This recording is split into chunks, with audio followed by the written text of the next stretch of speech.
We believe most high net worth individuals and those who help them, they struggle with clarifying their capital gains tax deferral options. Not having a clear plan is the enemy, and using a proven tax deferral strategy such as the Deferred Sales Trust is an amazing way for you to exit highly appreciated businesses, real estate, primary homes, cryptocurrency, so you can defer hundreds of thousands to millions of dollars of capital gains tax, and so you can create and preserve more wealth.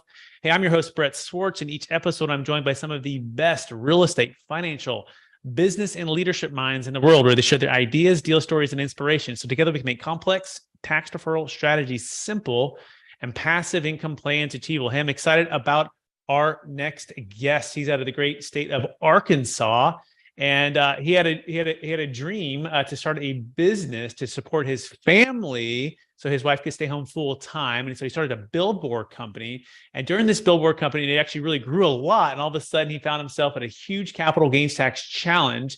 He's not only an entrepreneur, but he's also a podcast host. And he's also become a client of mine. Please welcome to the show with me, Ike Wingate. Ike, how you doing? Doing well. Good to be with you finally. We've been talking about this a while, and it's good to finally be here. Absolutely. And for our listeners getting to know you for the first time, would you give us a little bit more about your story and your current focus? Sure. Grew up in Arkansas and progressed through the ranks of media, went into radio broadcasting. My dad was a radio broadcaster when I was a kid, and I've always been interested in media, broadcasting, and that kind of thing. Of course, my dad said, don't go into radio. There's no money in it. And just like a good, obedient son, I did the exact opposite of what he told me to do.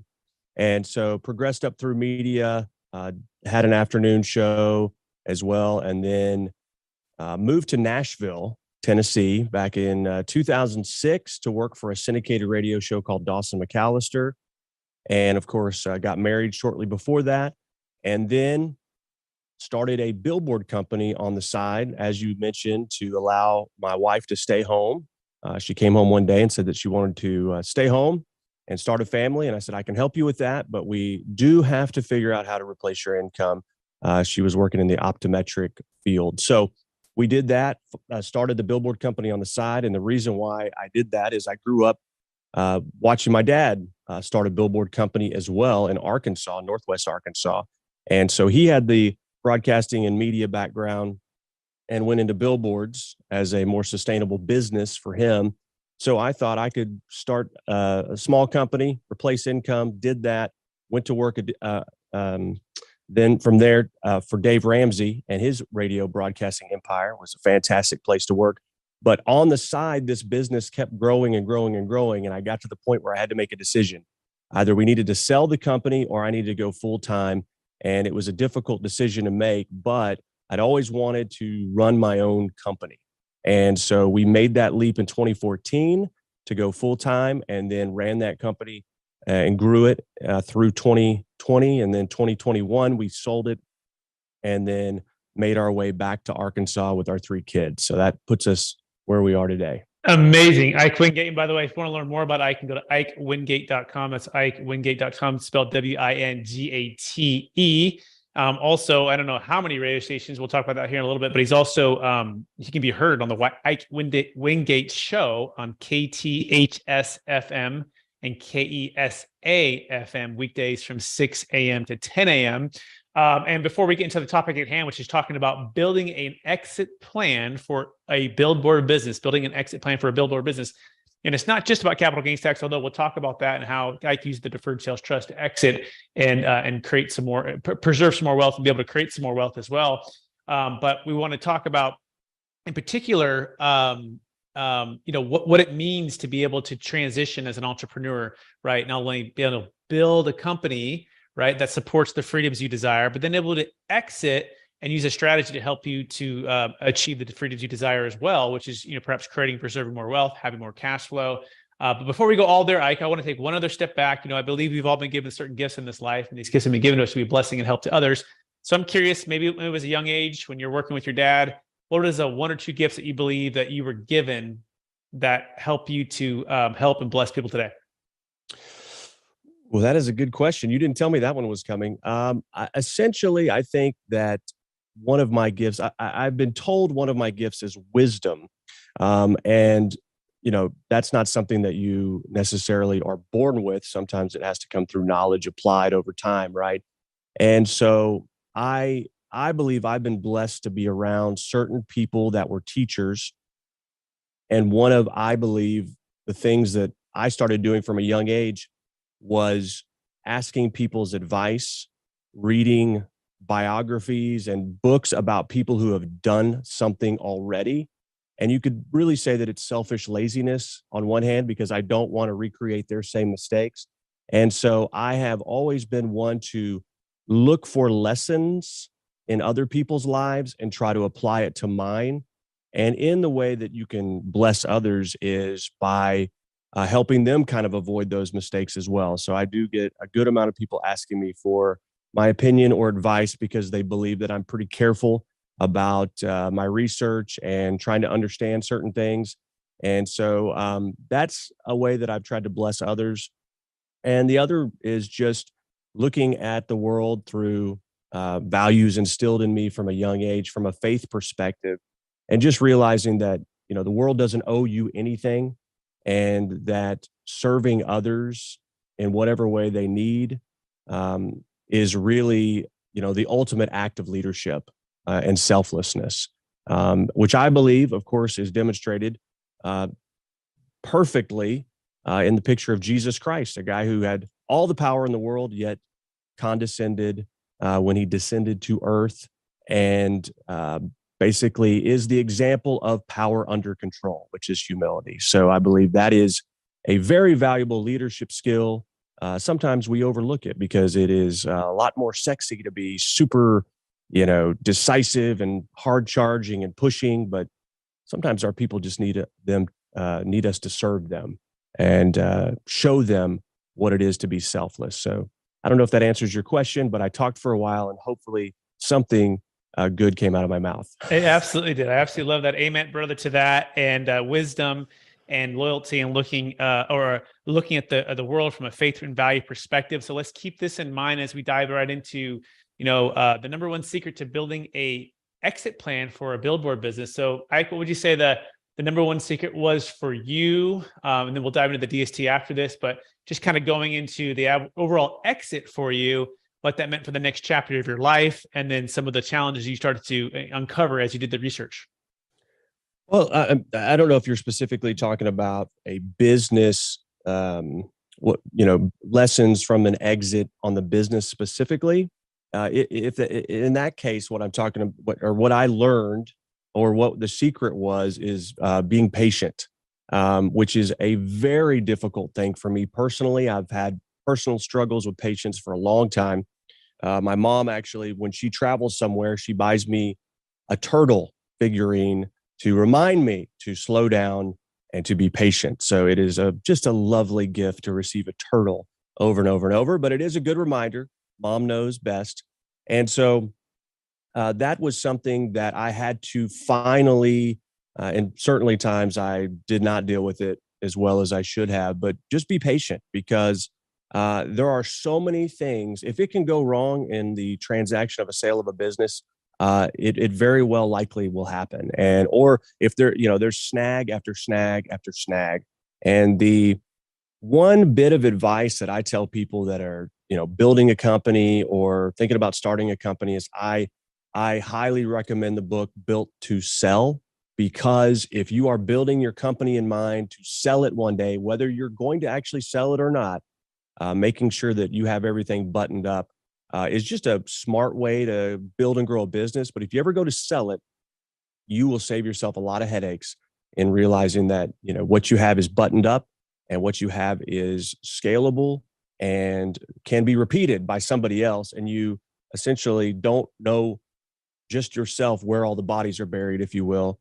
You actually have processes and things documented. So that's something I learned is we went through almost a sale once and realized all the holes that we had. And thankfully, a guy who was looking at buying our company told me all the holes and why he wouldn't buy it. And so, we go back to that lesson about wisdom and listening to other people. At first, I was upset. At first, I was offended, if you will. How could you talk about my baby this way? Which many of our business owners look at our business like a baby, almost a child. But then once I got over myself on the feedback, I took to heart what he had to say, a very wise person, and then buttoned up a lot of the loose ends over the next 12 months and was able to sell the company for a good amount more than we were previously entering into a potential interaction, a potential transaction for. Amazing. So it sounds like having patience is the number one secret, but not only that, I guess even having the humility, I think I also cut out of that, to take the wisdom and instead of either making excuses or getting upset or making that drive you somewhere else, you use that as fuel to actually take action to improve the processes, the procedures, the books, the scalability, all of that, so that someone can come in and you actually got a higher price for it. So it sounds like it ultimately ended up being a blessing, although it took a little bit longer to exit. Is that a fair summary? Yeah, it was a painful lesson, but it was a fruitful lesson. And the other side of that, to sum it up, I could have summed it up a little bit better by saying, don't take your business so personal when you get down to the end wire like that. People are coming in to look at it as a transaction. You have got to remove your emotion from the transaction and look at it objectively. I hear multiple people talking about, they came in to buy our business, but they said this, and this about it, and they don't understand it. Well, if you're an objective person outside of the situation, how would you actually view it? So you really do have to remove the emotion to be able to think clearly, especially in the negotiation phase. Excellent. We're talking about building an exit plan for a Billboard business as well. You can learn more about with Ike Wingate, by the way. You can learn more about Ike Wingate by going to ikewingate.com. So let's transition now. So now you did a good job of improving the process procedures, laying it all out and making it more attractive and digestible for a new buyer. So now you're getting into contract, but now it becomes, well, now I'm going to exit the business and, oh gosh, take us from there, the capital gains tax and what you're looking at there.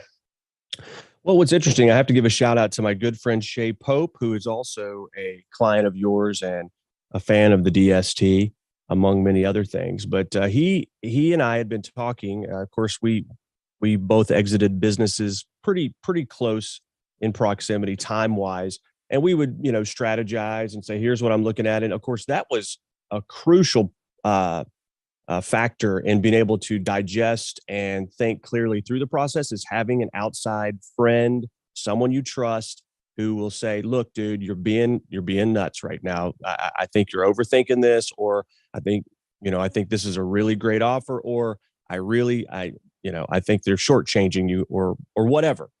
But he and I had been talking, and I was really looking at a 1031 exchange because our plan was to move out of the area, out of Nashville, back to Arkansas to be near family, so our kids could be around their cousins and grandparents growing up. And so, our business really did start out of a need for family, and it sunsetted essentially as the need for getting closer to extended family. So anyway, kind of a fun little loop there. But when I was looking at this 1031 exchange, was looking at everything I was going to have to do to be able to sell my company, move out of state, buy an investment out of state quickly at really astronomical prices at the moment. And I just never felt good about it. I felt like I was sort of, the tail was wagging the dog a little bit, and I just couldn't quite get my head around doing that. I didn't want to obviously pay any more in tax than I was legally required to do so. And so I, was looking at other options, and Shay sent me a link to actually a podcast that you were doing with Joe Fairless talking about the DST. And so I listened to it and got really interested and really curious, called you, of course, and did the research over several months, actually. And then that transaction fell through, which is the one we were talking about, right in the middle of COVID, and then circled back almost a year later and continued in that direction. And so we really didn't want to dump, you work for years and years and years to grow a business. And, the government says, well, yeah, even though you've been, paying all these taxes along the way, you're also just going to have to pay some taxes because you were successful and you sold a business, and now you have to pay all these capital gains. And so, that's the law. but are there other creative ways to at least delay that? Because the big element that the DST does, I believe, is it affords someone time. And time is a precious, obviously a precious commodity, if you will, but it is something that allows you to make, I think, wiser decisions. And, you don't get a whole lot of, at least, most people don't get the opportunity to sell a business many times in their lifetime. Some do, but I would say most people don't. So I wanted to make it count as much as possible. And so that's why we wanted to look at all options. And I believe that's one of the best things about the DST is it affords you time to make some decisions on what's best. Because when it really boils down to it, I believe we're stewards or managers of what we're given in this life. And so, you don't want to be hasty if you can avoid it. I understand sometimes the element of time is it's short in a transaction. You got to get it done. But the DST allows you to sort of pause time for a little bit and I believe make wiser decisions with the proceeds of the sale. Absolutely love that, Ike. And what would you say was the biggest fear or objection that you had to overcome or something that you had to believe in order to move forward? Because like most people watching or hearing this for the first time, and perhaps like you or Shay before you guys decided to use the Deferred Sales Trust, was this, it sounds too good to be true. Or what was it for you? What was the main thing that you had to, it held you back at first, but you were able to, push through? Excellent question. I mean, it really was that's too good to be true kind of mentality. I brought it up with my CPA and he said, no way. There's no way that sounds crazy. And I said, well, would you talk to the experts involved in this? And within 20 minutes, he was a believer and started saying he was going to be recommending it to his clients. And he's passed away now, but he was always a very careful, and this is why I had him as my CPA, very careful, very conservative, wouldn't let me take aggressive deductions, always wanted me to think long-term with everything we were doing. And so when he was on board, I got really excited because, I obviously know his recommendation is hard to get. And so that was one of the big objections. I did have it looked at legally and come to find out one of the guys who looked at it started out from a biased standpoint. And when we got down to it, he didn't particularly recommend it based on his predisposed position, I would say. But when it came down to it, I asked him, I said, what's the worst thing that can happen? And there were a lot of what ifs. A lot of things that had to happen perfectly for the law to change. And then for something like this possibility to close. So, you always look at risk versus reward, and everything about this is legal. It's structured very intelligently. It's been vetted over and over and over. But if the law changes and, whatever happens, you can't make decisions today on what if a law changes later on. You have to take the information you have at the time, make the best decision.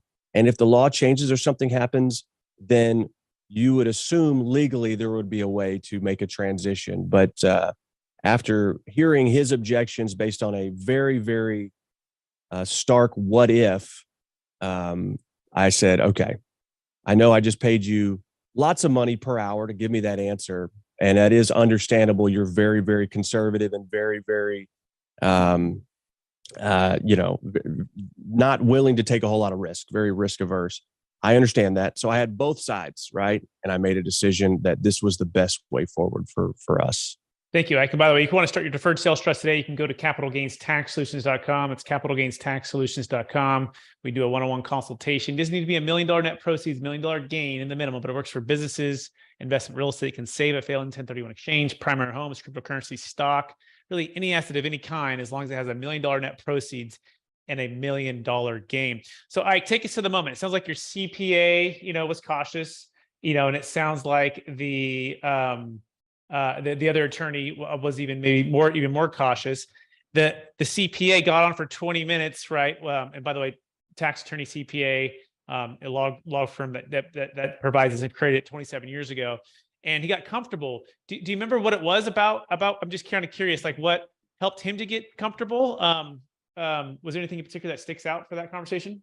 Yeah, I mean, when people initially hear it, they think there's something going on that is nefarious or illegal or whatever. Like, how could you, um, it was when he heard the structure of the deferred um, installment sale. Essentially, I Deferred don't know Sales how much you Trust, want yeah. me. Okay, Deferred Sales I don't Trust, know yeah, how yeah. I don't know how much you want me to go into, but Yeah. essentially, when he realized how the interest and a lot of the payments were going to be made and that all that was going to be reported and taxed, he got very comfortable. I remember the moment when he asked about a K-1 or something like that. And he was like, okay, that makes complete sense. Okay. Yep. And that was it. Yep. And that's interesting because the CPAs, it's interesting is they do want to know how to report it, right? And it's not taxable and it's tax deferral. And as soon as they actually know how to report it, and what's interesting with the deferred sales trust, it's a form that if you do an installment sale, seller carryback, it's the same form that you use for the deferred sales trust. And they go, oh, and you report it the same way. And he goes, okay, got it. And the trust will pay tax if it has profits there, and you'll pay tax as you receive the payments. And then that usually buttons it up. And then on the attorney side, they are looking for ways that it could go wrong. And so that's interesting. I don't know that we ever actually talked with your attorney. That's also interesting too. I'm not sure if he actually ever got on the call with us. We do find that if people get on the calls with us, we tend to help them feel comfortable pretty quickly, right? Like your CPA. But Yeah. great. I don't know if you want me to go into that.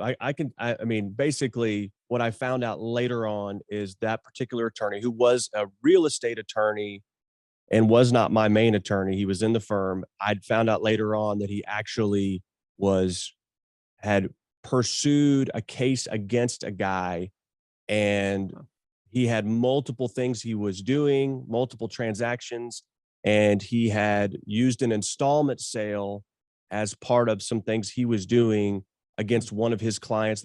Anyway, there was a predisposed automatic write-off of these particular structures because he had put it in his mind he needed to go after a guy for a client who was doing this. I didn't find that out till later. I paid him for what I thought was new research, and he basically just rehashed what he'd already done. So got it. Well, if you're listening Hindsight. out there, we would love to talk to you about the deferred sales trust. Maybe you work with a different installment sale, or maybe the different one. I don't know, or the same one, but be that as it may. So now let's talk about post-close, right, Ike? So it's post-close investments, right? And what you're doing, what you like about it, even some of the downsides. Like, what would you say some of the downsides are? Someone's listening, because if someone might be hearing this, being like, wow, it sounds like just roses and unicorns, right? What are some of the downsides? There's some challenges since it's been like a couple of years now since it's closed. Why don't you walk us through that? Yeah, I mean, there's fees involved, right? I mean, obviously, if you're setting up a legal trust, there has to be fees paid. Obviously, there's trustee fees and things like that. And so when you first close, it can feel like there's a lot of money going out, money that you're really not touching any of it. And so you have to prepare yourself that is, just part of it. And, when you get it all prepared legally and set up, there's going to be fees. And so, knowing that that's not the way it's going to be all the time, but those would be, perceived negatives. It's all, explained up front. There's nothing that's a surprise. It's just when you experience and feel the pain of seeing those fees go out, those are things that register emotionally. But that would be one of the negatives. I can't really think of many negatives. It's more of, it just takes a little time to understand it, and you have to have a lot of trust for your trustee and those involved, because there are some things that you've probably never experienced before. And I can say a couple years in, it all has shaken out the way that it was promised. And one of the big advantages, and I'm going to, looks going to look like I'm kissing up to the host here right now, but one of the big advantages of working with you, Brett, and the DST is working with you, having access to your mind strategically for these investments. So it's not just like, Brett is a trustee and then you never hear from him again. I mean, he really is a collaborative partner in your future success together. And so there's times, Brett's I'm speaking about you like you're not sitting here right now, but as brings me opportunities, and we talk through, is this something that makes sense for the trust or not? And a lot of times it does, sometimes it doesn't, but those are opportunities. And so I appreciate having access to the knowledge base that you have, Brett, the network that you have, and the opportunities that you bring that I otherwise wouldn't have access to or even have ever heard of or know about. So I think that's a huge advantage of working with you directly. I can't speak to any other trustees out there, but obviously the DST structure is one I believe in. I've seen it work well. But in addition, the value with capital gains tax solutions and working, with you, Brett, is because of what you bring from a value perspective. And, it's worked out really well. Had to put a lot of trust in you, but what I've told my wife when she's asked about, what happens if, a bus hits me, I said, well, just call Brett. I trust him completely. And so that's a huge value in all of this. So amazing. Thank you so much. Those words mean more than you can imagine. And that's what we strive to do. And it's, we appreciate all of those kind words. And that's exactly, if you're wondering, if you're listening for the first time, I'm a deferred sales trustee, right? Ike's one of my clients, and we helped him to exit the deferred sale, his billboard business, and defers capital gains tax, grow as well.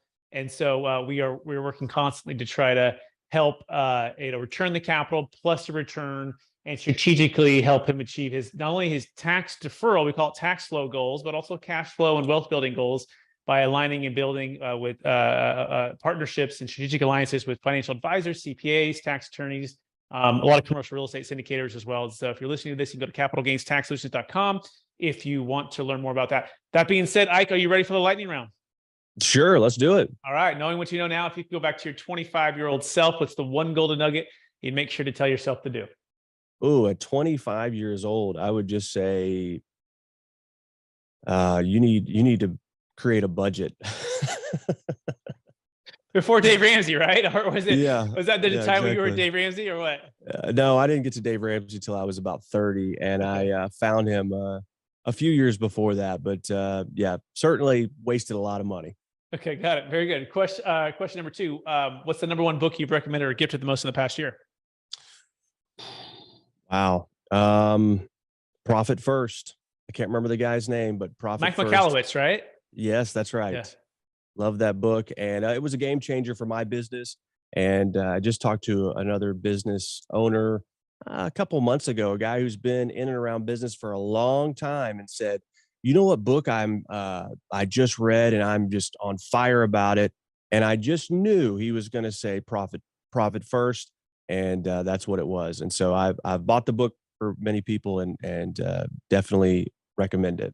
Amazing. Question number 3. What are you most curious about right now? Oh, wow. Well, I'm in the space of media, day-to-day radio show, but also long-form political content. My perspective is from a constitutional conservative. And so I am very interested, very curious right now about the business dealings of the Bidens. Sorry to make this political, but that is what I'm very curious about right now. And that's what I'm in the middle of investigating myself for some different podcasts and video shows that we're doing. Excellent. And question number 3, number one leadership quote or theme that you strive to live by, and or the number one book you read growing up for the leader that you really learned a lot from, like when you said you read a lot of those autobiographies or those biographies. Yeah. Let's see. I'm gonna try to. So I don't know about a specific quote per se. I'm sure I'd think of one. But as a teenager, I got involved in Herbalife, a multi-level marketing company, and went to a lot of the meetings and was involved with that company for a while. And they were always pushing reading. And Dale Carnegie, How to Win Friends and Influence People, was an early influencer of leadership and just seeing people for who they are and treating people well as much as possible. And just a good book to read at that age. People saw me reading it and kind of thought I was weird as a 16, 17-year-old, but it was it's a great book. I think, I should probably read it once a year, really. Excellent. Great. That's an amazing book. Love that book. You're absolutely right. I've reread it and there's always more wisdom you can glean out of that. Last question. After all your success, Ike, helping all the people you've helped, building the business you've built, how do you stay centered in your values, and how do you stay encouraged to charge forward to reach even higher heights? That's a great question. And one of the things that happens when you sell a business, you sort of, on one hand feel like, okay, I'm done. I've arrived, the rest is just cake from here. But you really find out some things about yourself when you don't have a business pushing you day to day to day to get out there. You learn a lot about yourself, and it's not necessarily positive. At least in my case, I thought, wow, this is kind of crazy when I don't have something pushing. Am I a lazy person? But what happened is basically it's okay to take some time to figure out what you're going to do next. And really, I've, been on a mission of like figuring out who I am over the last 2 years without my identity being tied to a specific business. And so I thought I would play a lot of golf and relax and all that kind of stuff. But one thing is I'm 41 years old. There's nobody else really my age that's like available during the day most days to play golf. And so I'm like, well, this kind of sucks. This is not, I need to wait, 20 years. But I also found out that life is not about leisure. That gets old very quickly. To me, life is about the next challenge. Life is about your purpose and fulfilling that. And so that's a lot of what I learned. And so I stay centered. My faith is a big part of that. I believe the stage that I'm in, I've been afforded a special opportunity with selling the business and being invested in other things to be able to fully put my attention, passion, and direction into trying to promote truth through media and really cause people to think and be critical thinkers and really help people develop their ability to discern fact and fiction. And that's my passion now. That's what I'm trying to do. The tagline for our show is, shining a light in the dark corners of our government, our media, and our culture. And really shining a light. That is really what it's about. And you can shine a light in any industry, any opportunity, wherever you're at. And that is what keeps me grounded, is my purpose. And I believe that's what I'm here on earth to do in this phase of my life. Amazing. Ike Wingate, I want to thank you for being on the show. I want to thank you for being putting your trust in us with the Deferred Sales Trust. I want to thank you for becoming a friend. I want to thank you for sharing your wisdom with us, your gift of wisdom. I think we've gleaned a lot even today. I want to encourage you to keep using that gift of wisdom to be a blessing and help to others, help them make great decisions, whether it be exiting a business, whether it be starting a business, whether it be just life in general, or shining a light in the places that are darkest. And number two, I want to encourage you to keep having a perspective of faith and values that's going to be driving you, and leading a life that models and emulates Jesus Christ as the leader who had power under control, right, and was able to make obviously the biggest impact for all of us. And so, thank you, Ike Wingate, for being here. People want to learn more about you, Ike. One last time, what's the best place for them to find you? Yeah, you can go to IkeWingate.com. That's Ike, I-K-E, and then Wingate, like winning, W-I-N, and then gate, like tailgate, IkeWingate.com. Awesome. Hey, thanks everyone for listening to another episode. I want to encourage you to have a plan and to, if you're in the business right now, to get the book that Ike referred to, which looking at Built it right. to Sell. Yeah. Built to Sell, right? And then when you go to sell, obviously get a plan for deferring capital gains tax if you have a highly appreciated asset. And you're looking for a way to do that. We want to encourage you to go to capitalgainstaxsolutions.com so you can start right now. We have our brand new book too that just got released called Building a Capital Gains Tax Exit Plan. We do have Kevin Harrington from Shark Tank in the book and a number of other multifamily syndicators, financial advisors. And we hit #1 bestseller for wealth and real estate category. So pretty cool. So check that out. Building a Capital Gains Tax Exit Plan by going to Amazon. And I so appreciate everyone out there who's listening to this on Expert CRE Secrets as well.